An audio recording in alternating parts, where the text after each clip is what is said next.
Well, Miss Aisling Vaughan, welcome to the podcast. Thank you very much. Thank you for having me. Thanks for making the long trek up from Cork. All the 4.5 hours. I think it's 4.5, yeah, from West Cork. Whereabouts in Cork are you based? I'm based in Skibbereen. So it's another hour again west of Cork City, at least. An hour and 10 probably if you're on the roads, yeah. It's one of the things about Cork and Kerry as well. When you get to the county, you're not necessarily to where you need to be going. Exactly, yeah. So like that's why there's a bit of a challenge, a bit of a roadblock literally, because you're so far from everything. Like my sister lives in Dublin, that's who I was staying with last night. Yes. And we don't get to see each other that often. She was like, why don't you come up more often? I'm like, because it's 4.5 hours away. People laugh when they come here from like the States, or I spent some time in South Africa, and they're like 4.5 hours, that's a trip to the shop. Like. Yeah, it's nothing. down the road. Yeah, I know, yeah. Absolutely nothing. Well, thank you very much for making the 4.5 hour trip up from Thanks for having to me. the big smoke. Would you mind, for people who might not be familiar with who you are, you've probably done this thousands of times, but you're going to do it again for me. Yeah. Give us a little bit about your background. Yeah. What it is you do, and anything else you'd like to throw in there to sparkle it up. Yeah, great. So my business is Ayrie. It's an online coaching business for women. So we help people with their fitness, their lifestyle, their mindset. All female community from all around the world. Ireland, UK. There's a good share in Australia, Canada, UAE. I originally did a completely, like a lot of us, like yourself as well, completely different career at the start. I studied Irish and music, firstly, in UCC. Music as well? Yeah, I didn't know that, okay. Yeah. So play a lot of music still, actually. Not as much as I used to, but I was pretty much kind of a professional musician at one point, I suppose you could say. Yeah, Jesus. I know. And it's like I've had like loads of different lives. It's mad. What were your instruments? Traditional Irish music. Really? So yeah. So cool. we used to play like a lot of trad. We used to do tours. Like we toured the States. We did the UK, and I danced with them as well. Like this. No way. With Cultists. It's mad. Like Fair play to you. I taught music for years as well in schools. But anyway, so did that originally, and then did a 2-year master's in UAG. So I did a master's in education, and I was qualified as a teacher then, but went to Australia, had a keen interest in gymming before I left, did the bodybuilding stuff. So while I was doing my master's, I also did a weekend course in PT. So had that under my belt, went to Australia, didn't have my teaching council set up yet. And in order to get work and to basically get a bit of cash flow going in when I was living there, I was like, feck it, I'll just work in a gym. And that's how I got started, and I absolutely loved it. Worked under a guy for a year, learned so much off him. He was actually an EP, an exercise physiologist. Yeah, who you'd appreciate from your background as well. But worked under him for a year, and then went out on my own the year after and started building my coaching business in person in Sydney then. And then COVID hit, pandemic, put everything online, and it's been an online community ever since. We do have in-person meetups a few times a year when we can. But that's pretty much the background. That's a lot more colourful than I thought it was, actually. I didn't realise the music part. That's Really? amazing. Yeah. I'm going to ask you if you wouldn't mind clarifying a couple of things for me, because a lot of our network obviously are online coaches, and people keep asking me, I'm not a coach, but people keep asking me, like, what does an online coach do? Yeah. So what is obviously the difference between having a one-to-one PT or semi-private like that? You're in the gym, you're working face-to-face with people. That's what most people would traditionally understand if you're a coach or a trainer. How does it work when you're online? Yeah.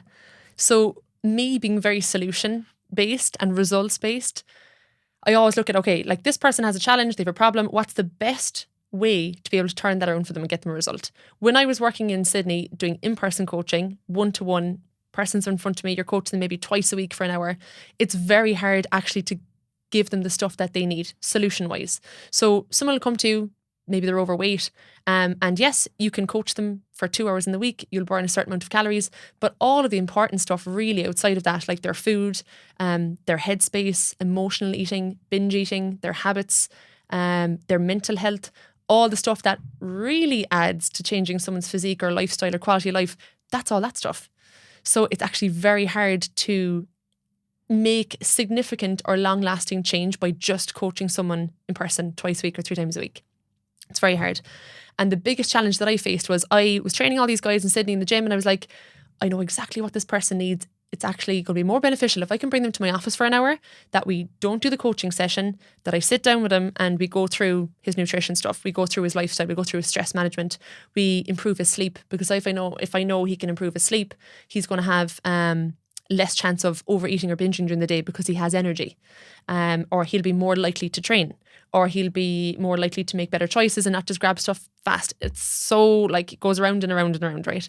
So for me as an online coach, it finally gave me the opportunity, the time, the platform to be able to teach people this stuff that's actually the most important bit, as opposed to just the physical training. So while the in-person coaching is good for physically showing people how to train and be like, oh, you need to do this differently or whatever, and accountability and showing up, it's only one of about maybe 6 or 7 tools that actually need to be utilised to get people a proper result and lifestyle and longevity in what they're doing as well, I think. Brilliant answer. So it's not Joe Wicks dancing around the living room in front of many people. Not that I have a problem with Joe. Shout out to Joe. It's a great answer because like people, I go to the gym, I know what I'm doing, I go to the gym, the PT's there, but that's a great point. And actually I really relate to that because I was explaining to you earlier on, the clinic I worked in, most of what we did was, a huge part of what we did was advise people on the things that they could do surrounding the issue. Yes. And that's where I got my, because I trained as an AT, so the world of physio, you come in, you get into bed, we fix you and we send you off. It never made sense to me. I was like, this person has a sore back because of the other 23 and a half hours in the day. Yeah. It's not because of that one thing that they lifted a child once or something like that. It's about how they're sleeping, their relationship, their stress, their job, the food they're eating, what they do with their life. So that makes a lot of sense to me. And it's a great, because I rarely hear it explained like that. Yeah. Most people say it's an easy way to scale. It's an easy way to do one-to-many because now I don't have to fit them all into a building. It can be done on Zoom. Yeah, totally. But it's a lot more than that. Yeah, because even like Emily, who's in our team at the moment, she's a behavioural therapist, right? So she's a huge addition to our team and what we're doing. So all of a sudden you have people who get caught up, like all of us, in particular behavioural patterns and get stuck in a rut, and self-sabotage is huge when people are trying to like make improvement or change results or whatever, but they're totally oblivious to this and they don't even know what's happening. Whereas someone external like ourselves who are objective, who do the stuff day in day out, even down to the language that people use in messaging, like they send a check-in to us and they'll send a message and I'm like, oh, that was really unusual choice of language there. It was a bit like self-deprecating or whatever, and you can spot all this stuff and you're like, okay, she needs a little bit more mindset work or maybe self-esteem or self-belief, or there's like a limiting belief there where she's said something or called herself something, or it's all of this stuff that adds into it. So you can't actually catch that stuff when you're only spending half an hour twice a week or an hour once a week or something with people, so it makes a huge difference. So the terminology a lot of people are familiar with nowadays is life coach, but what life coaching actually is what you do, but you don't call yourself a life coach. Do you know what? I only literally had this thought this morning when I was coming over here. I was like, because someone actually, I was on the paper recently, for a picture for these business awards, whatever, and someone said Aisling Vaughan, Ayrie, life coach, and I was like, oh God. It's a dirty word. Like, I'm not qualified as a life coach, which is fine, but maybe I will get the qualification in time. But do you know what? A lot of it is like showing people how they can do things better, how they can make life easier themselves, how they can have a vision and work towards and actually help them get very clear on their values and their goals and things. So yeah, essentially it is probably like life coaching, and it's kind of pivoted that way gradually, like unintentionally. But I always come back to thinking, okay, well, who did I need when I was going about all this myself, right? In my early 20s, when I was very lost around the whole training and body image and food and self-confidence and all this stuff, I'm like, look, it doesn't really matter about the title. Really, it actually genuinely doesn't really matter about what you have on paper, but it's just about giving the solution to people and the results. That's what I think anyway. No, I'd agree with you. Yeah. And like sometimes the words themselves can cause a problem. Like life coach, I see people have loads of different reactions when I say the word life coach, and most of them aren't positive. They're like, oh, life coach, because there are so many quote unquote life coaches out there nowadays. I didn't realize it was actually a formal qualification. Oh yeah. To be a life coach. Yeah. And what does that look like, that qualification? Good question. Should look into it. Yeah, I'll definitely look into it on the spot there, because so many people are like, oh, I'm a life coach now. Yeah. There is definitely a certification for it. But if someone was to turn around and say to me like, oh, well, you're not in the position to be advising people on X, Y, and Z, I'd be like, I know what I'd say, or I know what I'd show them. But I think it's an awful lot of it comes down to the skills you have as a person and the insight and your own journey and your own lessons learned, and whether people want to listen or not, like that's fine. But I suppose to say if someone's really busy at what they do or they have a thriving business around it or whatever, like that's enough for me, I think. I really don't care about what qualifications. Like I have a lot of people who help me in my corner, business coaches, therapists, financial advisors, like everybody across the board. I really don't care what they have on paper or like, their credentials. I will look for proof around who they're helping, what have their clients achieved, and can they help me, or have they done something themselves that I want to do? So I think that's the most important thing for me, because you can have all the paper in the world. Like, you know, I have the masters and the degrees and the first class honours and all these different things. But, you know, I really do think it comes down to proof, like social proof. Like, show me what you can do. Show me examples of people you've helped. And that's enough for me. That's, you know. Yeah, which is rare enough, because most people look for the paper, they look for the thing, as opposed to the experience or the background, the ability to help. You mentioned your own personal story there, and I know a big part of your story, you mentioned the bodybuilding and the body issues and stuff like that. It's an area I'm really interested in, and I said it to you before, it's hard sometimes for a man to talk about this stuff when it comes to female body image and stuff like that. And I don't subscribe to the model that a man can't possibly understand anything about it, because I do understand. However, I can't relate. So you said you're trying to work on being the person that maybe you needed at a younger point in your life. I see a lot of conversations happening around female body image, a lot of stuff around empowerment and toxic positivity, as well as the body acceptance. There's loads of different phrases people use nowadays. But would you talk me through your own personal journey with body image and stuff? Yeah. Because it'll give us a better understanding of what you do now. Totally, yeah. So I'd have been always really active as a kid. Like, we'd horses at home, played basketball in school, secondary school. You know, if you're 5'11", you're going to be put on a basketball team. Whether you're good or not, you're just going to stand under the ring and catch it, whatever you can. Would have played camogie, like, would have been quite active. But the huge thing that I was into was Irish dancing. So we competed to... Cutthroat world, by the way. Oh, yeah. My sister danced. Oh, really? Cutthroat. No Jeez, way. the politics in Irish dance. It's all coming up in the wash now as well. Fuck, yeah. But that's another conversation for another day. But yeah, I would have been competing at quite a high level, would have been doing like shows, like we've been travelling and danced with productions and stuff like that. So I've always been quite fit and in shape as a result, as a byproduct of that. So then I went to college, wasn't dancing, wasn't being as active as I normally would be or was. And then I gained weight, like happens to loads of people in college. But it started to bug me. Clothes were fitting tighter, didn't have the body confidence, felt the energy low and all the rest. And I remember I was like, look, I have to do something about this. I had a holiday coming up to like Lanzarote or Spain or something like that. I was like, I'm going to go to the gym, I'm going to get PT, and I'm going to be banging for this holiday, right? So went away, did like 6 weeks of a PT, followed like the chicken, broccoli and rice, no trained. carbs before marbs. Yeah. It was that vibe, literally, right? So got in great shape, and I was like, oh, like kind of became addicted to the whole process then. And it was like one thing after the next, after the next and after the next. So I was good at the gym. Like, I had good dedication. I could put myself through suffering, I suppose, in the sense that, you know, like the harder you work, the better the result or whatever, which tends to be the way with sport and bodybuilding and all these things. So I was good at it, and then I enjoyed it, and then they saw that potential, and they were like, you know, obviously wanting to keep me as a client, and they were like, you know, would you consider doing a photo shoot? And I was like, look, I love being in the gym, would be a great goal. You know, the holiday is over now, and I'd like to work towards something. Did the photo shoots, and then it was like, oh, well, that was amazing. Like, what's next? It was always like, what's next? What's next? What's next? Then the bodybuilding competition came along. That was the next, like, what's next? And I got to a point where over a period of maybe 2 or 3 years, I was constantly following a diet. I was rather constantly cutting or bulking. And I lost all sense of my relationship with food, lost all intuition around food. Was following meal plans for like, I mean to say years at a time. And any time I didn't follow the meal plan, then, well, I was off track, or it was a binge, or it was like a cheat meal, or, you know, I had to make up for it, like do extra exercise the next day or whatever. So it became this vicious cycle, basically, where I was after getting to this incredible shape. I had worked my ass off for it. So I was like, well, if I fall out of shape, that's all been a big waste of time. And it's all been in vain. And all this hard work and all this time and all this money and this energy I've put into it has now been a waste, because I'm only going to gain weight again. But it was impossible to maintain the standards that I had. Like, I was extremely lean, but extremely burnt out, overworked, overtrained, like lost my period for a couple of years. Female health was like really not in a good place. All of these things that happen when you're completely overstretched, you know, your body and mind, actually, in fact.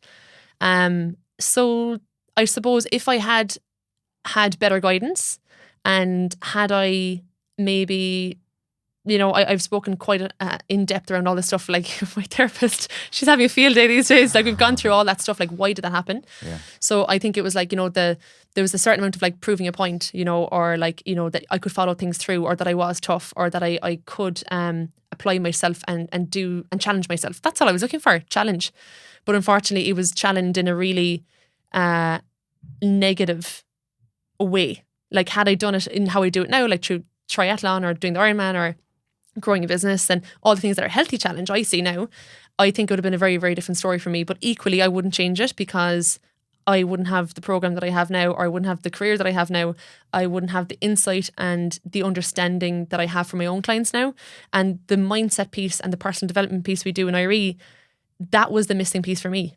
So if someone had turned around and been like, do you know what? You're grand. You don't need to do another shoot. You don't need to do another bodybuilding competition. If you gain 10 kg, you're fine. You're still an amazing lady. You know, you're talented. You know, you've loads of opportunity. You are a hard worker. Like if I had just done that for myself, or if someone else had done it for me, I think it would have gone very differently. And that's what we do for the women on the program now, which is interesting. So yeah. And how is your head around body image now? Your own body image? Oh, like poles apart. Like obviously, I think it's important to recognize. Like, I think, you know, what we were saying there around like body positivity and like even body neutrality, or whatever you want to call it.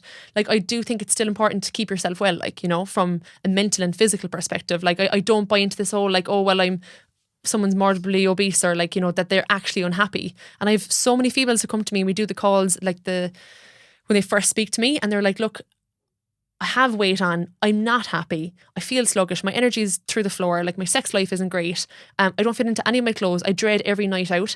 But people are saying to me like, oh, you're grand the way you are. Or like, you know, they're always thinking, I sure this is the way I am.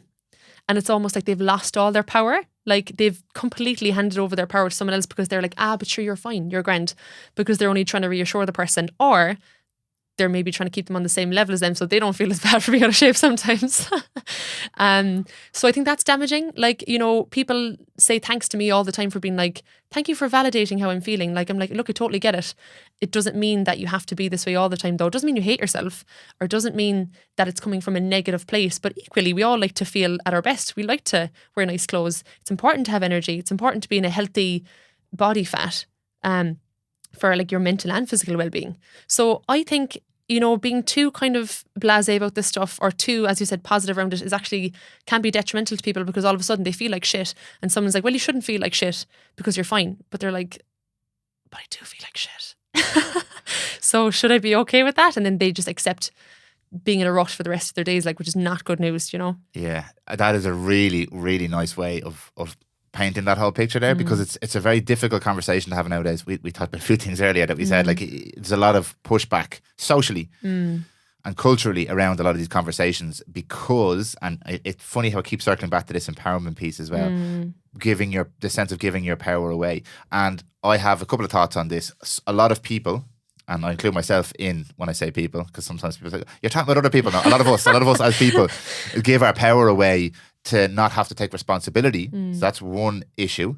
And the positivity thing, you mentioned the whole crabs in a bucket kind of thing. There's a lot of us don't want to see other people stepping out of line or stepping out of the accepted norm. And nowadays the accepted norm is you're fine the way you are. And the way I've always looked at it is, let's take the obesity thing as an example. If you are overweight, and this is a term we're allowed to use because overweight it's a classification. If you're overweight, this is not a commentary on anybody's personality. If you're carrying excess body fat. If you're fat. There you go. We said it. Yeah, we said it. If you're fat, if you're overweight, these are measurable things. It's not healthy. Yeah. It doesn't mean there's anything bad about you as a person. And it is no reflection on what happened to get you to where you are right now. It's no comment on that. But it's a fact that it's not healthy. And you could be healthier. And I don't know if this is a fact, but it's also very probable that most people who are overweight are not happy with it. And they would be happy if you could say, I'll get rid of the weight tomorrow. Yeah. So all of that considered, it's not a judgment call. Where I find this a really difficult conversation to listen to is there's help. There are people out there like Aisling sitting right in front of me here now who can help you to lose the weight, feel better, have more energy, increase your sex drive and live a better life overall. But we're focusing on the terminology and the acceptance and all this bullshit, whereas you can feel better and that's okay, and you're allowed to want to feel better. 100%. And you're allowed to empower yourself and you're allowed to move forward when all your friends aren't. But I also empathise because it's really difficult. Because if you create an environment around yourself where you've put on weight, that's your environment now. So it's hard to remove yourself from that. And I know from the male perspective, a lot of that centers around drinking and bad food and going to the game and going on holidays with the lads and stuff like that. And you have to, in some cases, remove yourself from some of that. So there's social pressure, and then there's the crabs in the bucket thing, people holding you back. So it's for me, it's really simple, but it's not easy.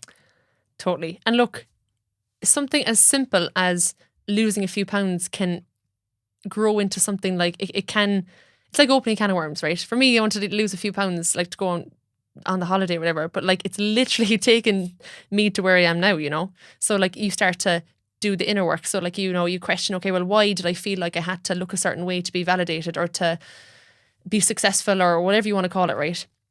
It can be a slippery slope, right? So if someone all of a sudden they've had all these limiting beliefs, I'm always going to be fat, you know, I'm just fine the way I am, and they accept a lower standard for themselves or a lower quality of life. All of a sudden, when you start to lose weight, you've disproved this limiting belief you've had, right? So like you're like, I'm not going to lose weight, it's just the way I should be, I'm just going to have to accept it, blah, blah, blah. All of a sudden that changes. You lose a couple of stone, you're like, oh, well, you know, I told myself this story all along and now we've disproved it. What other stuff are people going to disprove or open the can of worms on? Like, well, you know, I always have to stay in this job because I don't have the qualification, or I'm not confident enough to X, Y, and Z. Just like you said, you couldn't lose weight and you've lost the weight and you've disproved it. The same thing starts creeping into other areas of your life, your career, the relationship. Oh, I'll never find anybody as good as John. Yeah, and you're... He's such a bollock. And they're deeply unhappy or they're not being treated right, whatever. Again, ooh, I wonder, is this going to be like the weight loss scenario where I told myself I wouldn't be able to lose weight, and I have. I've told myself for years that I would never find another relationship or partner, and maybe I could. Maybe that's going to be the same story. So it can be confronting for people, and that's the big thing where women shy away and men shy away from asking the harder questions and being like, well, you know, it is confronting all this stuff because it makes you question. It makes you question all the stuff that you've told yourself and you've disproved. And it applies to all areas of your life. So as simple as losing a few kg or whatever, it can just be like blow up in your face, be like a firework, and completely change your life and the trajectory of your life and your relationships and your career and your fulfillment and all these things, you know? Some people roll their eyes when they hear these stories, and it's really common. Again, we're in these circles, so I suppose we're consuming this kind of content all the time, but that is absolutely true.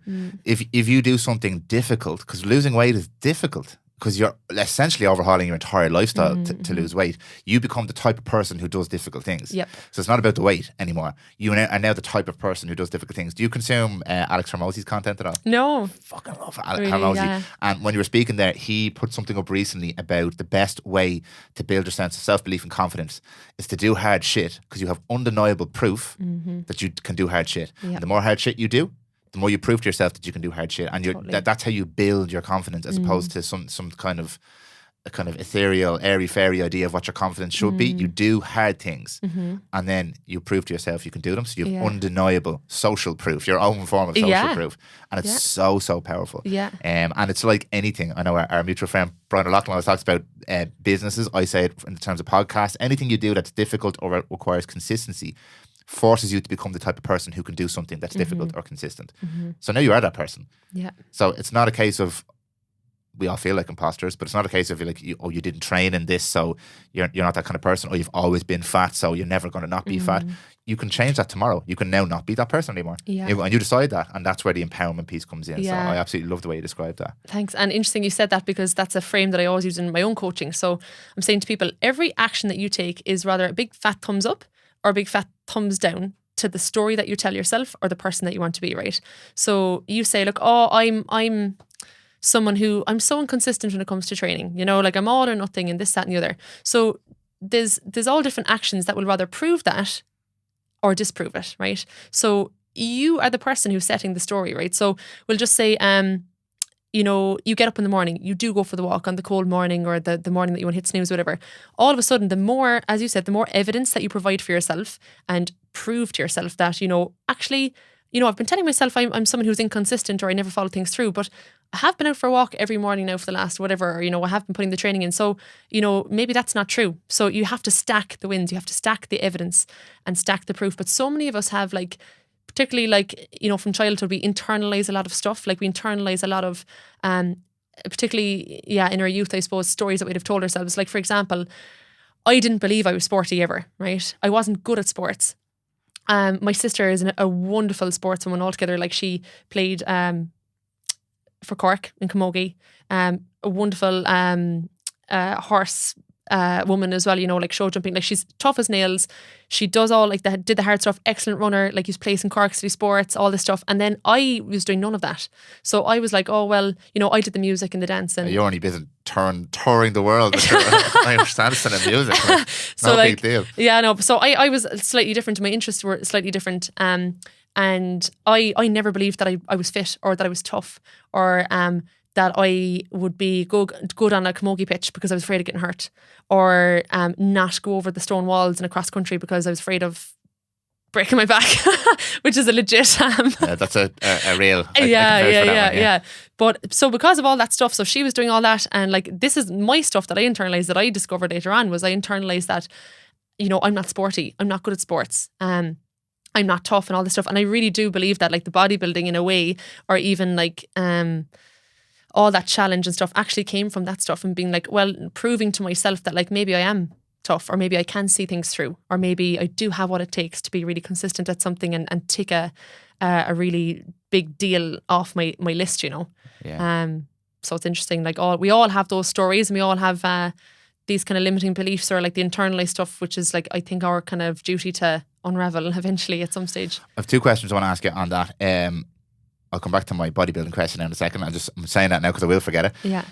Your sense of limiting beliefs, I feel like when I listen to podcasts, if people listen to this right now, you're obviously very well put together. You sound very confident. You're portraying a really, really amazing picture of your life and Ayrie and the things you've learned. You still have limiting beliefs. 100%. Yeah. It never goes away. No, because it's like the whole new level, new devil thing, right? Yeah. And it's funny you mentioned that, because I've been, like, working through other stuff the last, like, 2-3 weeks. Because I'm now looking at growing things even more, but, like, okay, how can I have more of an impact? How can I grow the community? How can I help more women with more things and all these things? So, like, and you're like, oh, well, geez, I don't know now, is like, I have a fear sometimes that I will lose what I've built, or I will lose what I've worked really hard for. And I had this limiting belief before, and I actually worked through it at this particular Tony Robbins conference that I went to in Sydney, you know, those Unleash the Power Within scenarios. And it was like a huge awareness and light bulb moment. So I associated success and money with stress and sacrifice. So I had this thing in my head where, like, well, if you have a business, you're going to be stressed off your tits and you're not going to have free time, and you're going to have to sacrifice X, Y, and Z, when in fact, as both of us know as business owners, it's actually quite the opposite. It gives you so much freedom, so much potential and opportunity. Fucking secret. Well kept secret. And it gives you financial gain. It gives you all the things. So I just proved that, right, in getting the business to where it is now.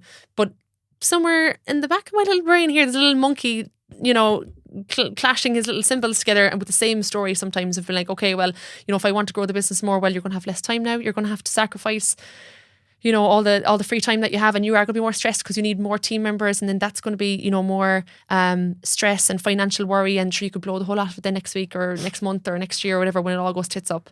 Yeah. So it's like this constant thing of, like, reminding yourself, and people think we've it all figured out, like even me with coaching, like, oh sure, you're grand, and you know, you have this and that, and the other. Like, no, because each new scenario or each new opportunity brings with it all just a new limiting belief, like, in a new challenge, and managing team, and, you know, scaling and investment and money and all these things, you know. So it actually never stops, you know that yourself. Oh, 1000%, yeah. And it's really taught me the importance of practices and your circle, because every day you slip into that. Yeah. So every day you have to have something to help balance it out. And it's like why people are so drawn now, I feel, to the likes of journaling and breath work and meditation and daily practices, because just because you do something, you got to do a Vipassana silent retreat for 2 weeks. Like, a week later, you're going to be shitting yourself about every decision you've ever made in your entire life. So you're going to have some way of stretching that out. Yeah. And we spoke earlier on, there's a phrase, I don't know, have you heard it, mental masturbation? No. It's about, I mentioned earlier on, but like self-help books, about reading the book or listening to the podcast, we get a certain sense of satisfaction. We get a dopamine release because I'm doing this thing, a self-improvement. Yeah. But it doesn't actually get anything done. Doing nothing so with it. you're just kind of making your brain feel good, but you're not actually getting anything done. So it's the doing of it, it's the routine, it's the practice, it's the system, it's all the shit that people roll their eyes on. Like I've heard this a million times before. But if you actually tried it, because that's where the magic is. In doing the simple things on a consistent basis. That's my biggest learning from this whole thing is constantly. I constantly have, and like the new levels, new devils thing. Brian said this to me on day one.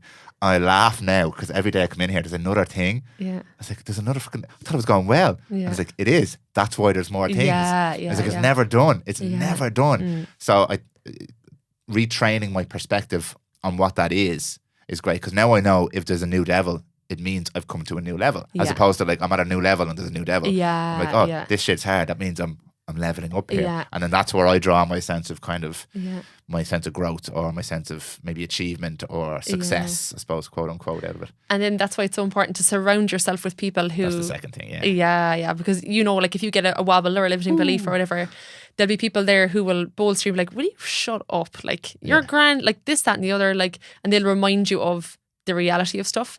Whereas if you're around kind of negatively geared people or fearful people, and look, sometimes people like mean well, family, friends, they're trying to keep you safe because they aren't maybe in that space where like taking risk is rewarding, or, you know, thinking of the long-term gain. And so it's understandable, like people are shitting their pants for you almost. But like if you're around the right people who are doing this stuff and who have overcome limiting beliefs, and they're like, that's just you thinking X, Y, and Z. You're well able. Like, is there evidence for your thought? Look at what you've built so far. Like, and who will actually chat you and coach you through almost what you're struggling with. That's really important to have the right people around you, because it's a make or break. Like, depending on who's around you and who you listen to, it'll take you either way. You'll rather go for it or you won't, you know? And I think personally, you'll always regret the time you don't go for it. And like that's actually one of the reasons why I did the bodybuilding and why I do challenges. I think as well, I said to myself, like, I don't ever want to live regret. Like, and I remember it came to the point where I had to decide whether I was going to do the competition or not for the bodybuilding, and I was like, well, if I don't do it, I'll never know what I'm made of, and I'll never know what the level I can take myself to, and I'll never know how good in shape I can be. Would I like to explore that and actually find out? Yes. Would I be disappointed and, you know, on my deathbed being like, oh, I should have done more things, or like I should have explored myself or learned a little bit more about myself, whatever, more? Probably. So I think there's nothing worse than regret. Business, life in general, love, relationships, whatever. I that's how I feel. So that's probably a lot of why it's important to have the right people around you to shove and love, you know, while you do things, you know, so it's important. Yeah, absolutely. And like, it is a cliche, but it's funny, like when you're on this journey, and it doesn't have to be business or entrepreneurship, when you're doing your personal growth, all the cliches, you start to really like, you have moments. I've heard this for the last 20 years. The only thing I can liken it to is when I had my daughter. Before I had her, everybody says to you, like, kids will change your life. Oh, it'll change the way you think about the entire. And you're like, I understand the words. I no feeling. I don't know what that means whatsoever, but I understand the words. And then they handed me her. And I was like, I get it. Like, and you just get it. It's the same with these cliches. I've been fascinated with this deathbed scenario for years, and everyone says the same thing. No matter who they are, where they came from, how successful they were. I wish I spent more time with my family. It was the things I didn't do I regretted over the things I did do. And I'm like, I would be stupid not to listen to that, but I struggle to feel it. But now that I'm kind of on this journey and I'm trying to grow and I'm really looking inwards, I'm like, that's what that means. Okay. And then a decision is presented to me. Now I have real context for the regret I would feel if I don't do it. And that definitely helps. And to your point about the people as well, I think it's invaluable to have people who are at a similar level to you, and also people who've been there before. Because the people on a similar level are like, yeah, this is shit. Well, I'm there with you though, keep doing it. But the people who've been there before are like, that's normal. 100%. What do you mean this is normal? My life is over. My business is over. Everyone's going to leave me. It's like, yeah, that's normal. That's just a Wednesday. What time is it? It's 11 o'clock. Yeah, it'll pass by 2. You're like, what? I was like, this is just what it is. Normalizing. Really helpful for me. And a lot of people hear this conversation around your environment and clearing out the negative stuff, and I feel it's almost another one of those eye roll moments for people. It's like, that's why your man doesn't spend any time with us anymore. We're negative people. But it's not about clearing people out of your life. It's about actively choosing the environment you know is going to give you the best chance at achieving what you want to achieve. 100%. I feel like if we don't do that, again, not about clearing people out, if we don't actively make decisions, we're like a leaf on the wind. We're kind of just going with the flow. And going with the flow is fine if that's what you want to do. But obviously you don't want to go with the flow. I don't want to go with the flow. There's a lot of people don't want to go with the flow.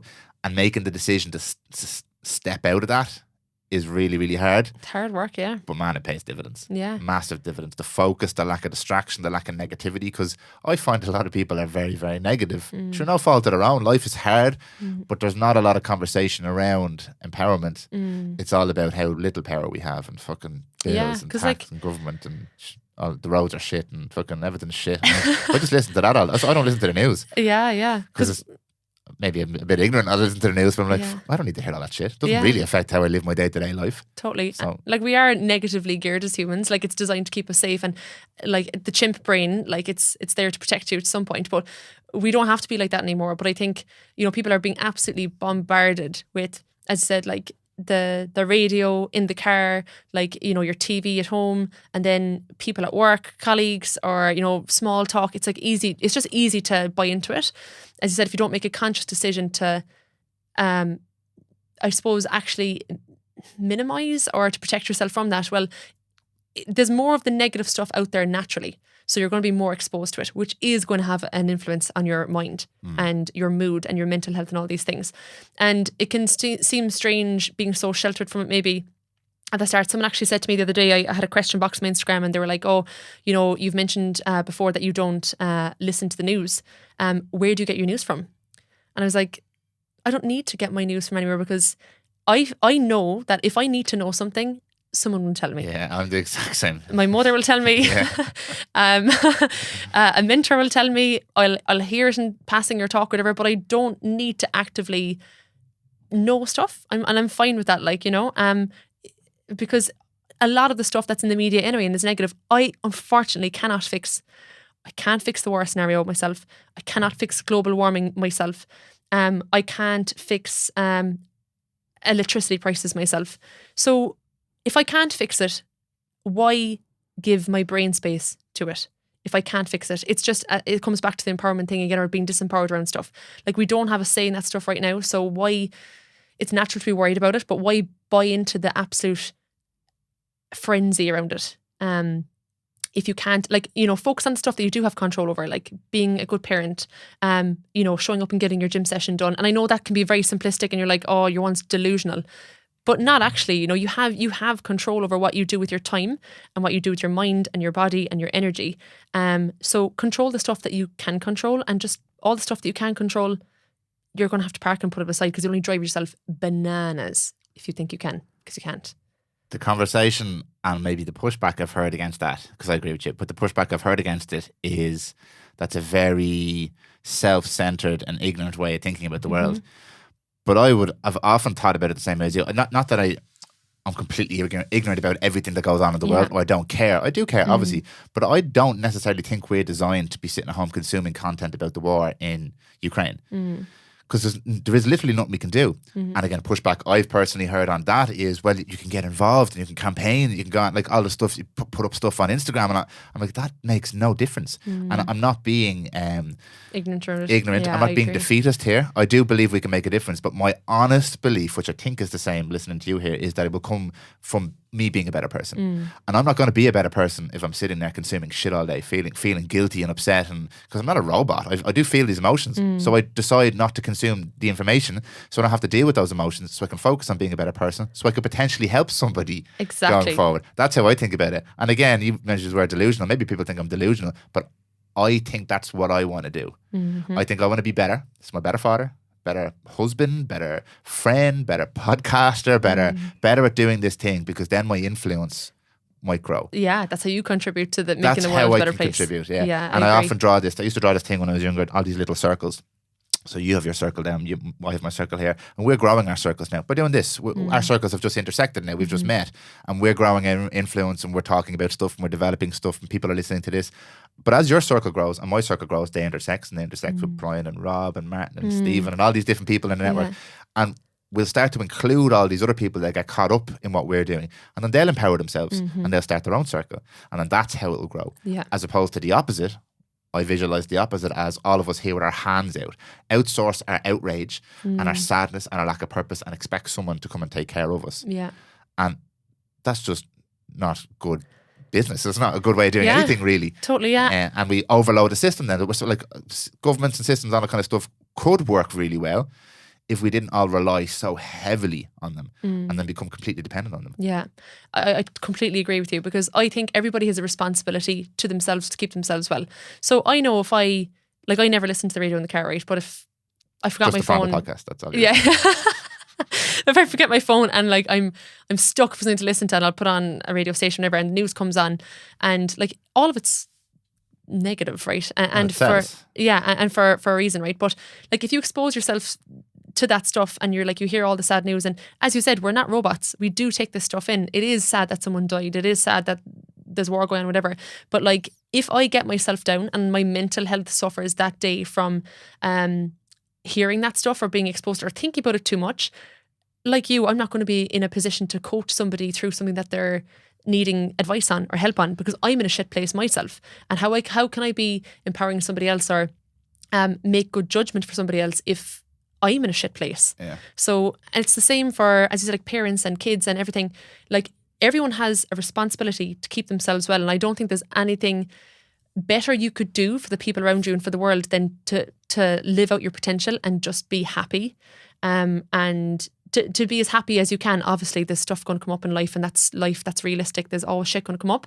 But if you can live your best life, because as you said, you'll have positive influence on your kids, your family, your colleagues, the people around you, your community, with that energy and you being in a good place, it can only rub off people and contribute to society, because that's the stuff you do have control over, because we don't have control over the other stuff. So why bother ourselves with it, I think, so I'd be sharing the same sentiment as yourself there. And you just made another nice little point in there as well, because there are people who they're not privileged like us to be able to sit here and like think about ourselves and journal and do breathing work and build our communities. There's a lot of people who really can't. They're struggling to make ends meet. But those people will be helped by us improving ourselves and ever improving ourselves, because we will help everybody then who can't help themselves, as opposed to all of us trying to look for help from somewhere else. We will help the people in society who can't help themselves. So I think everybody gets included in this. Yeah. Because there are some people who can't do what we're doing, and that's sometimes the conversations are about that. Well, everybody can't go and just develop person. It's like, I understand that, but if most of us can, anyone listening to this can. I was going to say, I don't fully buy that story like you, because people think that you're born with the privilege of owning your own business, or like, that this has all happened by accident. I'm careful, right? Yeah, where privilege is a dodgy one, yeah. Well, do you know what? It's like, people see the stage that you're at now, right? But if you think about it, like, I have been in the position where I moved to Sydney and I had no money and I lived in an absolute shithole for a few months. I was waking up with spider bites and our toilet leaked, and every time you'd walk into the bathroom, your sock would get destroyed in piss or something, or like, like, it was rough and ready, right? And people don't see that side of things. Like, I had huge risk around money. I didn't have money at the time, and I took a risk, and your back's against the wall, like yourself, starting your own business. And people think that you've gotten to this point and like, oh, how lucky are they to be able to do X, Y, and Z? But like, it was a slog, like, Oh yeah. No, when I say privilege, I mean most of us don't live in Africa. Yeah, we're not working 24 hours a day just to try and feed ourselves, and it's a hard thing to try and quantify. But most of us, anyone listening to this podcast right now, has time to listen to a podcast. Yeah. So we have decisions that we can make. Absolutely, that's what I mean when I say privilege. No, I get you. Me and you are. I'm not saying we don't work. I'm not saying we were given this. Fuck no, I wasn't given anything, and you weren't given anything. But we have the privilege of being able to make decisions, whereas some people don't. But my point is, we can help those people if we help ourselves. Yeah, 100%. As opposed to all of us being trying to all of us be victims, all of us be dependent, all of us be upset and sad and disempowered. Yeah. There are some people who are genuinely disempowered because they're in dictatorship regimes or shit like that. You know what I mean? Yeah, or in a prison camp. Yeah. Like, obviously, I'm not suggesting they go and do a psychedelic trip and find themselves and be a better person for the world or whatever. Like, but we can help things like that better if we're better people ourselves. We're more well-rounded. We're more in control. We're healthier. We're more robust. More resilient. And when the emergency, that was the other thing you said, when shit's going to happen, we'll have built a community of empowered people who can help us. So I'm doing this now because people help me. By me becoming a better person, I can help them, and then they in turn will help me. So it's mutually beneficial. I think that's how it's supposed to be. Well, that's a weird word, but I think that's a good way for it to be. And what you said there around, anybody who's listening to this absolutely can make change and can change their life. And, if you are wanting to own the business or whatever, if you're listening to this podcast, you absolutely can do it, you know, because the difference between people who decide to do things and change things is, I think as well, like your tolerance to risk and like really how much you want it, right? Because if you don't, like, you cannot move forward sometimes unless you take a little bit of risk and step outside your comfort zone, right? So it'd be easy for us to be like, oh well, you know, business owners, sure, they're able to do X, Y, and Z, and, you know, take time off during the week or sit there and she can write everything off. Did you notice? Yeah. She can write everything off, as people say to me. She can write that off. It's like, yeah, I don't understand. We have to pay for this. Yeah, 100%. Or like sit here and do the podcast or whatever. Like, yeah. But like, you know, it obviously comes, if you look back the track, it comes with huge risk, sleepless nights sometimes, anxiety around, is this going to work or is it not? Backs against the wall, financially, career-wise, all these things. So like, what separates the men from the boys in that sense, I think, is like, if you want it badly enough and you know you will work and do whatever it takes to actually make it and to make it work for you. But I don't think people actually have that attitude these days, or sometimes that little bit of an edge. Like the term I used to use in the gym was sharky. So like, you know, a bit of a shark, like, you know, I think that's why the guy I used to work with, he loved me as an employee and he loved me in his business and things, because he used to call me sharky, you know, like, I will do the extra 2 hours if I can make the sales in the gym floor, or I'll stay up, you know, I'll do the split shift. I'll start at 6 a.m, but I'll equally take a session at 6 p.m. or 7 p.m. because I wanted it really badly and I needed it to work. My back was against the wall. I didn't have money. I needed to get out of that flat. I needed to make a better life for myself. I was like, I actually don't give a shit, whatever it takes. I'm going to work the 12-hour days. I'm going to miss out on the weekends. I need to change things because I don't like where I am now. And I think people have lost that edge. I think people have lost that sharkiness sometimes, and that really hard work ethic. A lot of people are delusional around what they can achieve with the amount of sacrifice and work and energy that they put in. And I think people need a serious wake-up call. This could be controversial. Why? Why would it be controversial? Yeah, and it needs to be said. It does, because I think... Why would people push back against what you just said there? Because it suits too many people. Who does it suit? To have that rhetoric. People who aren't doing it, and people validating people's choices when... What's the term for it? There's a term for it, like wallflowers maybe? I don't know. But like having the easy life, basically, right? And these are the very people sometimes who will be the victims and be like, oh, this, that and the other. And, you know, not to use particular examples, but like they feel hard done by in life. Okay. But it's like, well, what have you fucking done to help yourself? Or like, what's wrong with wanting an easy life? Nothing. If you're happy with it. But if you're complaining about it, that's a different story. If you're not happy about your life and you're extremely negative and you're blaming everybody else, and genuinely, if it's rubbing on other people or having a negative influence on your family or whatever, X, Y, and Z, I don't think that's fair. Genuinely, I don't think it's fair. So I think that everybody has the power within reason, like you said, like obviously, like people aren't born with the same opportunities sometimes. But I think if you were to turn around and say to people, well, you're going to have to work your ass off. You're going to have to get up at 5 a.m. some mornings to get your training in because you're working all day. You're going to have to not go on the night out and drop $200 on a dinner or cocktails and the fake tan and the dresses and the false eyelashes and shit. How do you know? Like, I think if you turned around to say that to people, like, how many people would sacrifice that stuff sometimes? Like, probably very little. If you were told, okay, like, you need to save your money, you need to invest it into your personal trainer or your therapist or your mental health or whatever to get yourself out of that shit show, are you willing to do that? And if you're not, shut up. Like, stop complaining then, do you know? Yeah. And like, I am not normally this... what's the word I'm looking for? Like, I'm not normally like this. I don't speak to my clients like this, obviously, but I think there's a certain amount of victim mentality that's floating around. Like, we go back to our parents' time. Like, my father worked every hour under the sun. Your father did the same. Like, still does. Parents, our parents worked really, really hard, but that was the culture then. All of our parents worked like 2 jobs maybe, or worked very long hours. Like, they had to buy their homes. Like, there was economic crisis and this, that and the other. Like, they had a fucking tough time. And I think we forget that sometimes. We're a very privileged generation in that sense where, you know, stuff has been handed to us and all the rest. Like, we don't know what a hard life is. A lot of us. Some of us do, but maybe some of us don't as well. And I think people need to get a reality check around that. Like, if we step into our parents' shoes and being young parents and buying homes and working their holes off and leaving when it's dark and coming home when it's dark, I think there'd be a different attitude, I think. Woo! So I'm just going to clip that 3-minute segment there. It was brilliant. I absolutely agree, right? I agree. I'm going to offer my own perspective to this, because a lot of the time when I'm doing these podcasts, I'm developing my own thoughts as we're speaking. And as you're talking there, I agree with everything that you said, you said. And I think about this quite a lot in terms of our parents' generation and people who really, the people I mentioned earlier, who really have to struggle day to day with their lives. They have real hard problems. I'll call them real problems, but people don't like that term because we have real problems nowadays. They're just different types of problems. So the way I think about it, I look at our dads, right? Ground themselves into a nub, because that's what they do.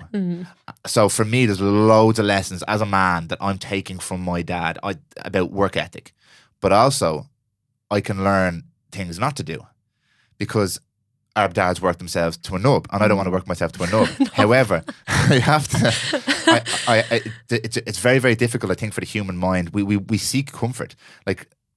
When in the caveman days, because I was there, there's people that have talked about the caveman days, but like from what we know about how difficult times were, like you're looking for comfort, but it's really, really, really hard to come by. But you're seeking warmth and food. It's natural. Now we have that in abundance. Yep. So we have a society. The problem is overabundance nowadays. That creates all its problems. However, our brain hasn't gone, okay, we've enough now. Now we can find that balance. We still seek that comfort. So with people who, because a lot of the people we talk about, right, they're still working 40, 50-hour weeks. They're still working really, really, really, really hard. But then they are spending the money and having the cocktails and stuff like that. And that for me is kind of, it's like a proxy. It covers up the actual issues going on inside. And the reason I say this from experience is because when I worked in the clinic, a lot of the people that we saw coming in with serious psychological issues around addictions, suicide, all that kind of stuff, alcohol, we're doing really well. They had all the trappings and the trimmings of a successful person, all the money, the lifestyle, all that kind of stuff. And they were still really, really struggling. So that taught me a real lesson, because I didn't have all those things. And I still don't have all those things. So it taught me a lesson about maybe that's not the answer, because I've been led to believe that's the answer. And our folks were led to believe that's the answer. That's why they worked so hard. The only difference was there's a lot more reward now for the effort and the time that we put in, because it's a different world. Whereas back then they were working that hard, but they were just about making ends meet, putting food at the table and stuff like that. Whereas now we're working hard, but we're getting all of this extra stuff and it's still not making us happy. So when I think about, because everything you said there, when I think about our sense of entitlement, our sense of privilege, our sense of always seeking comfort, it's natural. So we're all drawn to that. However, I've just seen too many people draw themselves to that and end up in a shit show. Yeah. So many people. This whole idea of a midlife crisis, it's happening now for men and women in their 30s. It's no longer you get to 45 or 50 and you're like, we're having a midlife crisis, I'll buy a Ferrari or something like that. Yeah. It's now happening to us earlier. So it's an issue with identity. And to bring us right back to our original point, the only way, in my opinion, to do that is to acknowledge everything you've just said. You have to do hard things.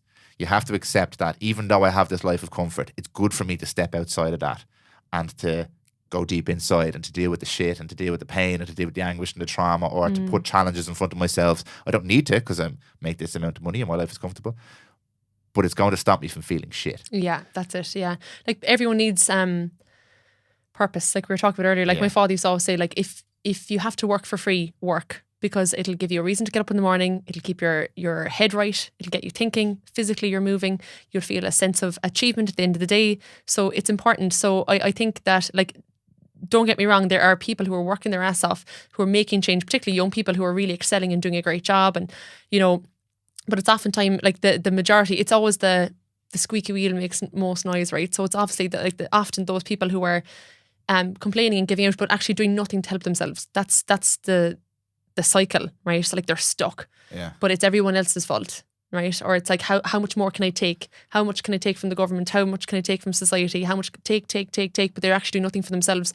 And unfortunately, no matter how much money or resources or anything that those people get, they'll never work themselves out of it because they're just not ready. They're not ready to, I suppose, accept responsibility. I see that in coaching sometimes, the very odd scenario where I would get it wrong in bringing someone into the program. I think they're ready and I think that they want to make a difference, but they just don't. And you can give them all the coaching, all the resources, all the time, all of the chats and everything, but they're not willing to take responsibility for it. You know, I think that's one of the biggest things.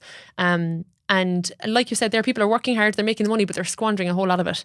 And as you said, it's like it's a plaster on the big wound that's going on around, like, you know, your mental health, finding fulfillment, finding happiness, and buying all this materialistic stuff that people think is going to make them happy, but it's not. And I think that's where people are going wrong, especially, like, you know,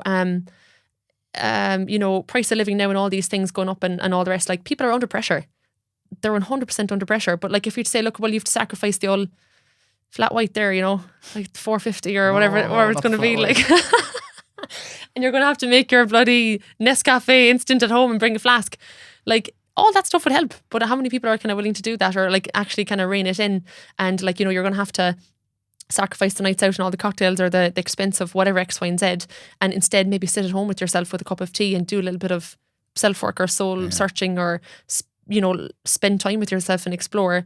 That's the work that's actually going to help people, as opposed to going out and maybe getting pissed or drowning their sorrows, or putting the plaster on that big wound that we're speaking about.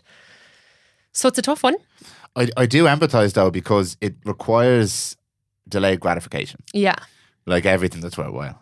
It requires accepting that this is the process and sacrifice I have to make now for the long-term good. And it's really difficult unless you have some experience with that personally, or you've had a good coach or mentor or a teacher, as you mentioned earlier on. Like if this was taught in schools, most of us have no concepts of that, because we live in a world of instant gratification. And maybe that was the point I was trying to make earlier on when I was waffling on there. It does require an acceptance that this in the long term is going to be better for me than the immediate gratification. And this links in with all of the stuff that is really topical nowadays, like social media, pornography, quick fix dopamine stuff. It's instant gratification.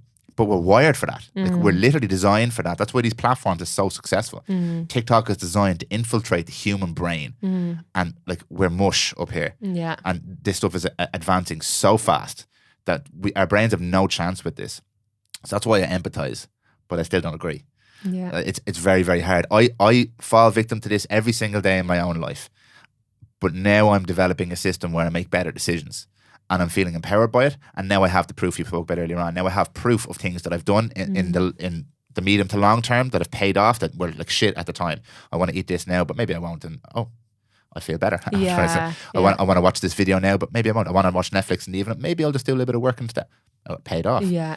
Like this business here is a perfect example of that. Like, it was 2 years of just grind where nothing was happening. And then all of a sudden, quote unquote, all of a sudden, it started to take off. And I was like, it's not all of a sudden. It's because of the last 2.5, 3 years of work. And not even that's because of the last 10 years of kind of work on myself personally, developing the idea and the concept. So, but that requires delayed gratification. And it's so hard nowadays. 100%. Everything is, and maybe, again, that's the point I was making with people with money. You don't have to wait for anything because you have money. So you can get it now. Throw money at the problem. Throw money at it, And how do I blame people who have money for doing that? Because it's how we're designed. So education around this is really important, which is, again, why people like you who build communities fascinate me, because this is essentially what you're doing. You're doing the same thing I'm doing. We're in different industries. We're doing the same thing. Totally. Trying to empower people, trying to educate people, trying to help people find their own sense of self, learn the things they want to learn, to make the decisions they want to make, to live the life that they want to live. We'll get that on a t-shirt, actually. It's pretty good. On a mug. Somebody write that down. The question I wanted to ask you about 25 minutes ago was on the bodybuilding piece. Oh, yes. Yeah. I have, do I want to speak out of turn here? Never heard a female or a male have a positive experience with the whole bodybuilding. No, I won't say the photo shoot thing, because I do know some people now using the photo shoots correctly. Yeah, positive spin. There's a positive spin on it. It's not a marketing tool necessarily. It's not a short-term fix. It's always, in any positive context, it's always as part of a long-term plan. And it's like a little kind of bit in the middle. But there's so many other bits built around it. I'm like, okay, that's okay. These people are in a system that's going to support them before and after this photo shoot. Fine. But the bodybuilding space, as a female, how did you find that whole process? I wouldn't take it back, because it taught me so much, right? I wouldn't be the coach that I am. I wouldn't be the person that I am. I wouldn't have the insight that I have today only for it. So, like, all the suffering and all the hardship that came off the back of it, like the afterwards was the hard part. Training for it, like, yes, it was hard. Jesus, like, you know, counting all your calories, like sticking to the same 4 meals for like 5 months a day, like same 4 meals a day for 5 months, and like doing the 2 by training sessions every single day for 6 days of the week, whatever. Like, that was all hard, like really hard. But at least you could tick the box and say, well, I've done, I'm on the right track. Coming off the back of that, that's when the shit show started, because there's no real help or support there to teach you how to there's no program or there's no like follow this, follow that to help you improve your relationship with food again, where you have a bit of milk in your tea and you're like, oh, milk in my tea, oh, or like this is a red pepper instead of a fucking green pepper, or like, Jesus you know, like Christ. that's how bad it was, like, you know. Is there more sugar in red peppers? It's like, apparently so, but like it's literally like a whole, it's like you lose all your hunger cues. You're used to having your meals at 9, 12, 3, 6 and 9. It's like, well, ooh, you're having a meal at 4 o'clock an hour late. Whoops. Like all this shit, like, you know, you're just so institutionalized. That's such a good word for it, right? You're so institutionalized, you lose all reality. But you have to, at the time, you have to lose all reality because it's not reality. Like it's not what you're doing. And, you know, you have to sacrifice the social occasions and the birthday parties, and, you know, you have to go to bed early. Like I was in college, like I was in second year in college doing this stuff, and I would go to bed early because I have to be up for a 6 a.m. cardio session and do an exam that evening. So I wouldn't be out, you know, on the piss or going out sometimes, whatever. That was my choice. That's fine. But it's basically geared to make people insecure. Like if you think of it that way, like it's a competition in who can get themselves into best shape so that they can potentially be the least insecure about themselves. And if you win it, you're probably the most insecure. Because you've pushed yourself to a level. Because you've pushed yourself to that level. I remember comparing myself and being like, well, why don't I have the 6-pack that this, that and the other have? But probably because I didn't take the testosterone boosts, or probably because I was eating some form of food or enough food to get me through. I was sitting final exams at the time, which is kind of nuts to think about it. I don't know how I had the brain power to do that stuff at the time. And it's probably because I didn't completely drive myself into the ground around it, and I have some bit of health to reclaim afterwards.